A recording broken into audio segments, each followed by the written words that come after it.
Okay, so Sarisha, tell me something. I was looking at your profile and I read that you actually won a bursary to study art. And when you got there, you decided to study law. Like, who does that when you've got a bursary and you just take such a bold move at such a young age? So I think that comes from losing my dad, Right. and having to put that pressure on my mom to take the role of both parents. Yeah. And I wasn't sure if doing art was going to be something that was going to be sustainable at that moment. Yes, I saw my passion. And I think when it comes to passion, you can definitely drive it to be a success and a financial success. But I was scared. I was 17, turning 18, and I didn't know whether this was going to be something that worked. I got second highest in the district, but I decided to do the law route just because it was something that I thought about. I could go get a job easily. And weird enough, I left my job after 2 years. So pretty bold moves, two bold moves, but it's brought me to where I am today, and I'm very grateful for that. Yeah, and I think that there's something about losing your dad, because you mentioning that just made me remember that I also lost my dad and my father-in-law a week apart, both of them dying from undiagnosed diabetes. They were both non-hypertensive patients. And I think their death left something in me that stirred me to my journey now as a entrepreneur, because I was so angry. I was so angry. How could this happen? Two important men in my life, and they die like that, and it's not diagnosed. So I turned that anger into action, and I think Love there's that. something amazing, isn't it, that happens when somebody you You've love got to be dies. able to fend for yourself. And I think just being a woman in today's society is so important to be able to fend for yourself. And that loss Absolutely. had to be turned into strength and to be able to be there for myself and for my mom. And I didn't know what was going to happen next. But I always believe that what's meant for you is never going to pass you. And I think that's Absolutely. definitely something I've learned over the last 5 years of being an entrepreneur, is that everything that's meant for you is going to take place exactly when it's supposed to. Wow, that's amazing. So taking bold steps has got repercussions, and I can imagine the repercussions of you choosing to study law with your bursary. Did you then finally end up claiming it, or what happened?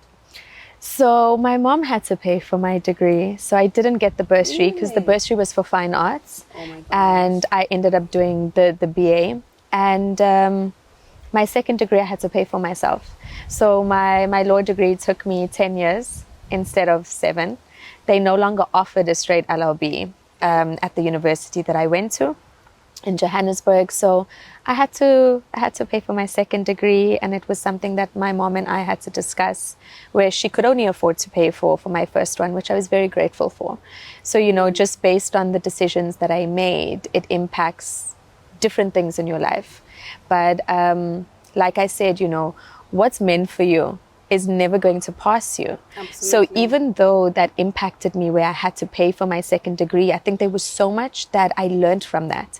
It was Absolutely. responsibility at such a young age that I had to commit to. I didn't have to study further, but I chose to. And to top it all, I don't even use much of the degree anymore. But I do think it's such a good base to have as an entrepreneur. I think it's so important to have a good legal base to understand what it is that you're getting yourself into, but not necessarily be in it and practicing it. I So, wouldn't say, you know what, I wouldn't really say that you are not using that base. I'll tell you why. Because in my last interview, if our viewers are watching, I was having a conversation with a gentleman, Ronald, and he's from the legal background, supporting entrepreneurs about law and everything.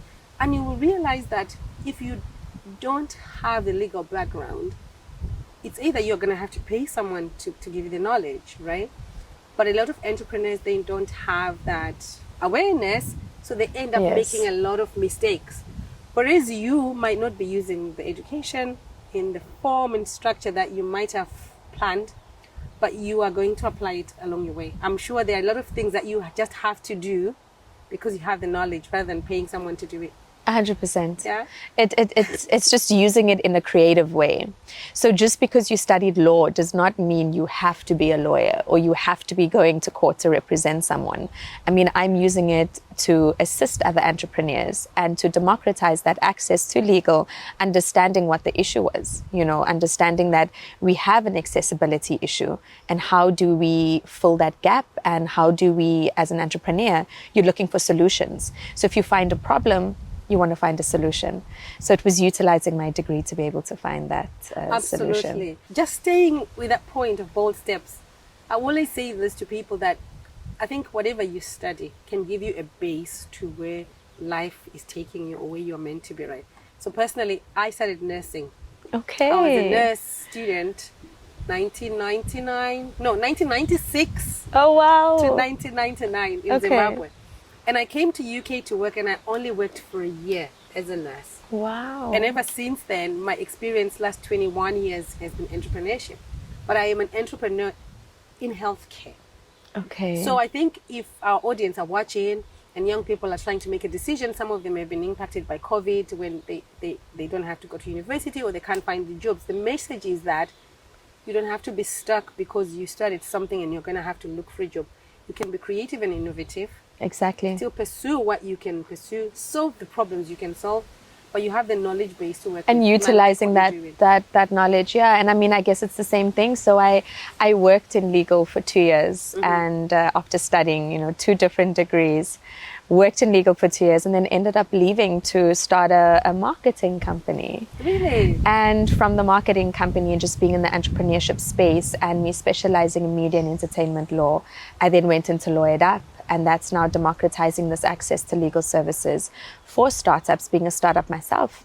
So it's just being a very interesting space of having different businesses, but also just tying that into one and creating that ecosystem, not just for myself, but also for those around me, and to impact those around me as well. And I think for me, my word, and that's been for the last 5 years of being an entrepreneur's impact. If you are just out there to just focus on money and your revenue model isn't impacting, then I don't understand, why you even have that business, because it needs to be able to impact. There's so many individuals out there that need help. Absolutely. And if you're doing well and God has given you the ability to impact, I think you should be.